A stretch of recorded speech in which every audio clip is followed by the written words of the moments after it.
In a corporate world where all employees have great leaders with no egos that create fun cultures where people can do their best work, the employees and companies thrive while doing great things for the customers, themselves, and each other. Well, we know that rarely happens.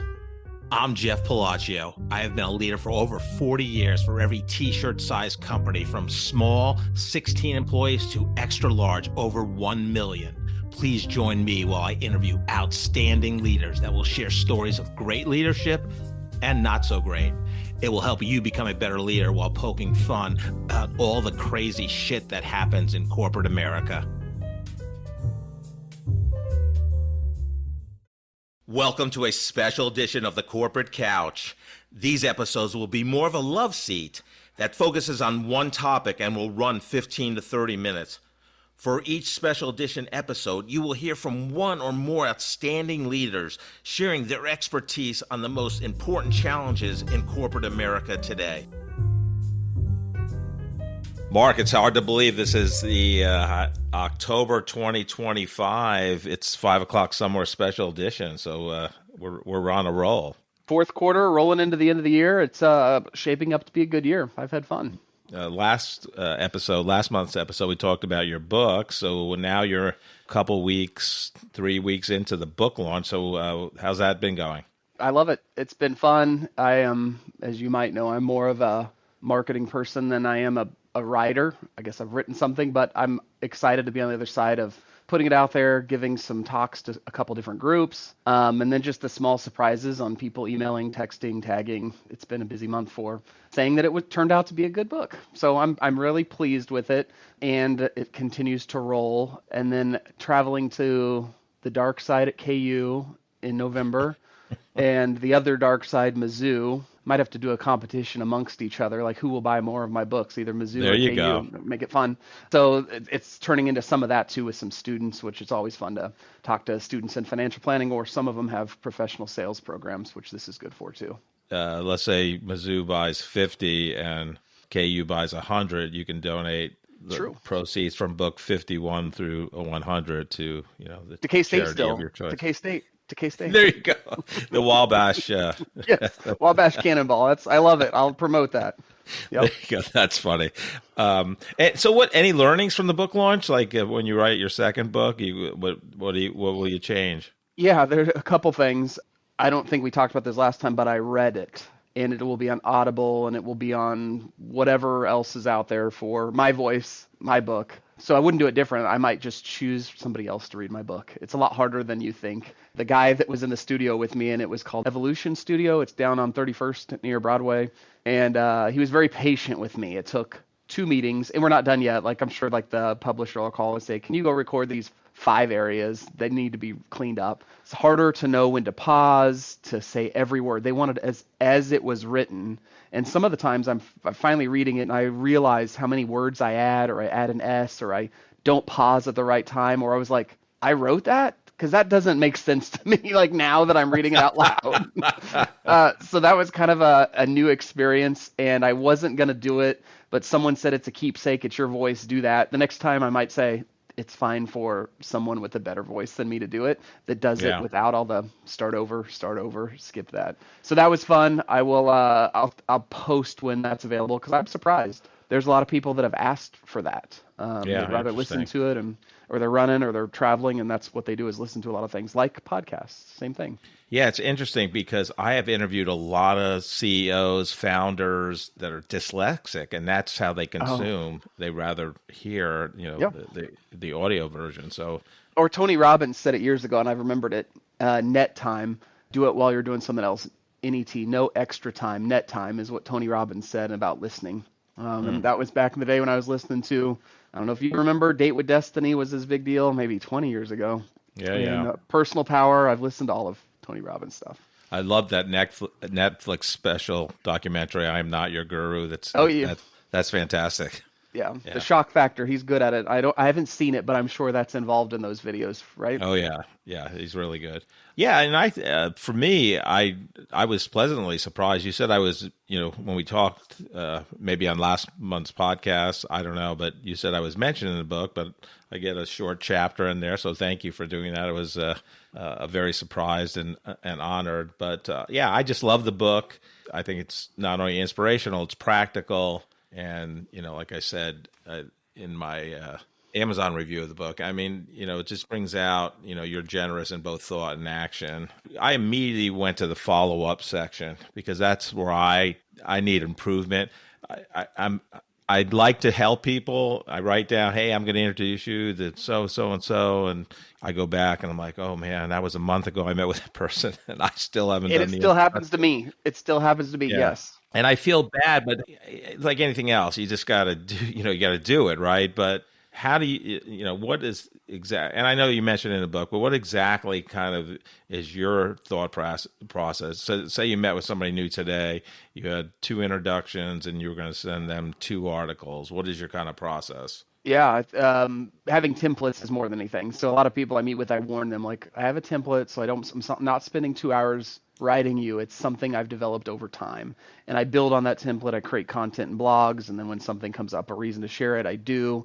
My hope is that they find it a resource, and then it does not overwhelm them. Some people are overwhelmed by it. Other people are like, I read everything, and they respond to every bullet point. But I do use a CRM system, so I remember, like, this person, I sent that follow-up email. Here's the 4 things I promised. If they don't follow up on their part, I'll ask them again in 2 weeks, 1 week, or if they never respond, then it wasn't meant to be. I kind of talk about a section in there about it's okay to let people go too. Like, you don't need to do all things for everybody, but the good people stay in front of, help them. I will tell you what's helped me lately that I haven't mentioned in the book is, you know me well enough to know I have a system for my introductions. Like, it structure is the same. I usually ask for how people want to be introduced. And some people ask, are you emailing like, what'd they say? Like a blind introduction. A lot of times my network, I know they're open to the introduction, or I ask them if it gets to a point where they feel like they don't need these introductions or they're a waste of their time, tell me. But I usually save what they want to be said about them and reuse it over and over again. So every time it's an introduction, I might have introduced them to 5 other people. Now it's to them are new to each other. I use the same text. But the change is I have a project in ChatGPT that knows how I like to introduce people. I've taught it. So if you have a project in ChatGPT, you can tell it, like, here's my typical style. I can go in there and say, I'm introducing these 2 people. Here's their LinkedIn profiles. Here's the website for their business. Here's why I think they should meet. Like, all right, I don't know, this person's looking for a job. Here's their resume. Come up with the text. If I don't already have a text, try it. It's pretty incredible, especially after you've trained it for the way and process that you have done it for a while. Like, it learns from you. So I still do the same thing. It's still like maybe what I would have said, cleaner and more efficient, so easier to not get behind. So obviously we do a lot of introductions to each other. So I know your template, and I know, my standard introduction that you do. Yep. I've changed it over time too. Yep. Yeah, over time. But do you have an actual template for that? Like, so when I introduce you to somebody, I'll just go back to the last time I introduced you, and then I'll tweak it a little bit because maybe I introduced you to, Pat Shore because of Vistage, a possible interest there, or, but somebody else, it may be because, you're looking for, somebody to do your video for an event or something like that, which is a different introduction, right? So you can kind of train chat, like, still do the same introduction, who they are and why they're a great person, but this is the reason why I introduce them, and it writes it in a way that it flows really nicely. It's really good. But I think your question was getting to, I also have a template for when I respond. Like, a lot of introductions, I'm responding the same way. I use Calendly, so that makes it easier. But I have this thanks introduction, love to meet people in your network, address the next person, personalize it a bit based on what you've looked at LinkedIn.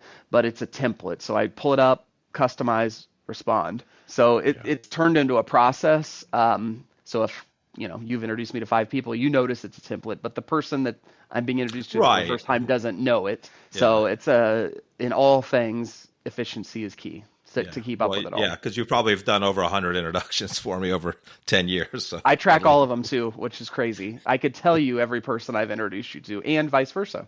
We should have that happy hour sometime. Oh, wow. That could be Some of them have interesting. turned into good stuff. It's fun to look Yeah. back on over years. Yeah. So I asked you this 2, 3, probably 4 years ago, because you're unbelievable in terms of like you introduced me to somebody on, let's say, October 1st, and then on October 14th or 21st, whatever the cadence is. Hey, did you and so ever get together based on my introduction on October 1st? And I remember asking you over a happy hour, Mark, why do you care if I meet with the person? I mean, I know you introduced me for a reason, but why do you care? And so explain why you care and why you do that follow-up. A couple of things. I don't do it for everybody, but ones I really want, I see good things coming out of it. I do want to see it to completion. And what I've tried to do, and I'm not perfect at this, you know who is very good at this? I think you know her, Sari Helm. Do you know her? I do know Sari. Yeah. I introduce her. It might be 3 weeks later. I get an email. I met with them. It was fantastic. Here's what we talked about. She is the queen of that. I'm trying to get better at telling someone. But I do have a reminder that pops out 2 weeks. How did you meet? If you haven't met yet, this is your friendly reminder. Right. And some people, I got to let it go. So I realize I can be a little pushy sometimes. So I have to regulate. But if I'm following up, it's because I really want these people to meet. Yeah. Less so when the people asked me when it's a favor for them. That's on them. They can do that follow-up. But if I want them to meet, I will follow up. There's only one other person that does what you do, at least that I know of, and in my interactions. And I don't think you know the person well. I just become closer to him. He's been on my podcast twice through an introduction, 4-ish years ago from Scott Havens. But Michael Mackey does it. Oh, yeah. Yep. Yeah. I need to catch up with him. I met with him a couple years ago, but he's written a book now too. Yeah, that's right. Yep. He's been on the podcast to talk about. So, and it's funnier than shit too. But I'll have to listen to it. I haven't listened to that one yet. He has a sharding story in there with a WWE wrestler. It's funny. Oh, yeah. He has lots of those stories over time, which is good. Mine are business professional. His are just fun. I love that. What else is going on in life? Well, I'll mention this before we get off the book. We are planning a party. It's not a book launch because the book was launched a couple weeks ago. It's actually on my birthday, if you must know. November 13th is a save the date. I guess not all listeners are invited, but an invite will go out soon. So it'll be more of a social get together, tying it into Thanksgiving coming up in November, about the book being about being grateful for great people. So you'll get an invite to that along with a lot of listeners. We'll get that invite, and we're finalizing the place. That's fun to put together because I think there's a lot of support in doing it. Well, you were kind enough to tell me what shirt you were going to wear, and I know October's Breast Cancer Awareness Month, and so I was trying to do the matchy match with my pink shirt. But talk about why it's important for you. Yeah, not only does it look cool, right? This is supposed to be pink, and it is in real life, but on this video it looks more purple, which I'm okay with too. And I love watching football this time of year with the pink accents, right? We're reminded of breast cancer awareness. My mom had breast cancer and survived it for 7 years after initial treatments, and then she got leukemia, whatever the fancy word is for it, spread and passed away 2 years ago. So breast cancer awareness and giving back towards the cause is important for me. And it's been 2 years since she passed away. So time is flying, and she's missed, but her memory lives on. But man, every quarter, I serve a lot of clients. There's someone else that's fighting their own battle with it, whether it's breast cancer or some other kind. I'll leave this quote with that. Everyone you know is fighting a battle you know nothing about. And some people don't want you to know that they're fighting cancer, which is interesting to me because you need to lean on a network to get through a lot of these things. Right. Yeah.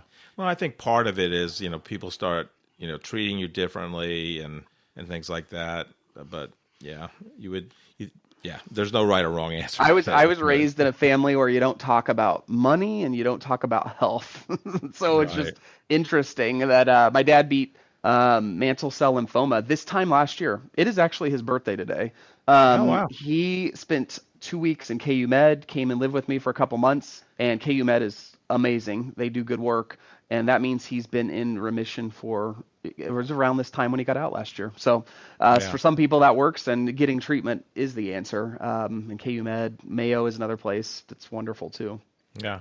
I know we always do shout outs to new people we've met. I'd like to talk a little bit about I reconnected to a couple people where I sat down one-on-one with them since the last time we chatted. One is Gentry Ferguson, and then the other is Mark Mears. And I actually, in a third, was Jenna Washnitsky. And the thing I just wanted to, I love your thoughts on it, but what I found is, so I see Gentry Pilgrim or this event or that event, same thing with Mark Mears, same thing with Jenna, but it really emphasized for me the one-on-one, just, oh my God, we just had great conversation. And yeah, you can run into somebody and chat, and yeah, that obviously is nice, but I just having the one-on-one people you already know, to me was just, it's so enlightening and so fun. And I just hadn't met with them. With those, I know all of those people. They're all good people, but you're right. In a one-on-one setting, and Jenna's good at vulnerability. It's where you actually talk, where you get down to it, where you're not going to mention something that isn't for a group. And you and I have gone back and forth. It's interesting. I do a lot of one-on-ones. Matter of fact, every Tuesday we have internal meetings because we're doing EOS. And every Tuesday we track measures. And one of the measures for me on business development is how many friendly coffees did you have? And friendly coffees can be a happy hour, but coffees, and man, it's now that I've started tracking them, there's like 10 or 11 a week that I've also considered this, and it's important. I have friendly coffees with clients. So I have meetings with clients all the time in this conference room next to my office, and we talk about business stuff, but it's totally different to go and have a happy hour with them or sit down without the spouse in a coffee just to say what's really going on. Because that, even though I'm well connected through business, real conversation happens in a one-on-one where you're not intimidated by this professional setting that we have in a nice conference room in my office. So it's a point for me to probably attempt to have 10 a week like that with clients, contacts, referral partners. But yes, I do the same. Some people are reoccurring more frequently than others too. Yeah. Mark, what else is new for you professionally and or personally? Yeah, we talked about the one-on-one coffees, but I've also attempting to get into small groups where you're crashing into new people. 2 new ones for me in the last few months. One has been because of an introduction from you to Brad Douglas, to Howie Fleischer, to joining their breakfast club. And that's been a really good meeting of mostly guys. There's one girl in it. I'm pushing a little bit to get some other invites. One woman. She runs the group almost, and she is outspoken. Elizabeth Sodders, if you know her, she's wonderful. Oh, I know Elizabeth. Yep. And so that group's been fun, and that's just very unstructured. I don't even know if that's a word. We just get together, we network, and it's I would say I'm one of the younger guys. So if I'm networking with people that have been around a long time to seek wisdom, Ramon Corrales used to be in that. And if you know Ramon, he's the definition of wisdom before he passed away. So that group of guys and Elizabeth are kind of a good sounding board. But I've also joined a group called Acumen.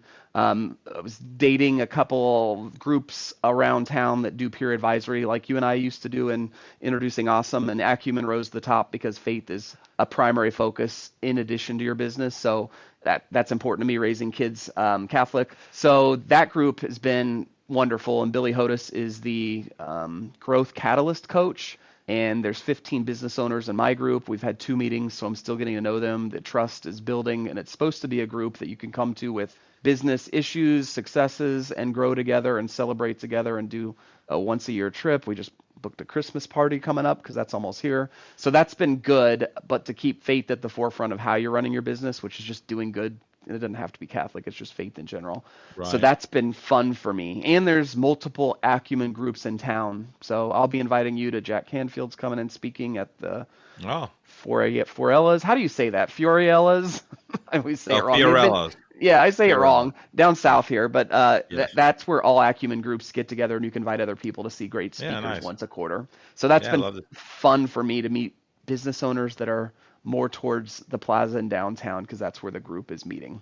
Okay, nice. Yeah. Nice. Yeah, I had a couple of things for October. This episode will be published, the last Wednesday in October 25, but I'm having couple high-profile guests, I'll call them. Claude Silver, who's the chief heart officer of VaynerX. Her new book, her first book, just like you, is coming out October 28th or 9th, Be Yourself at Work. And she's second in charge at VaynerX, Gary Vaynerchuk's company, Gary V. Cool.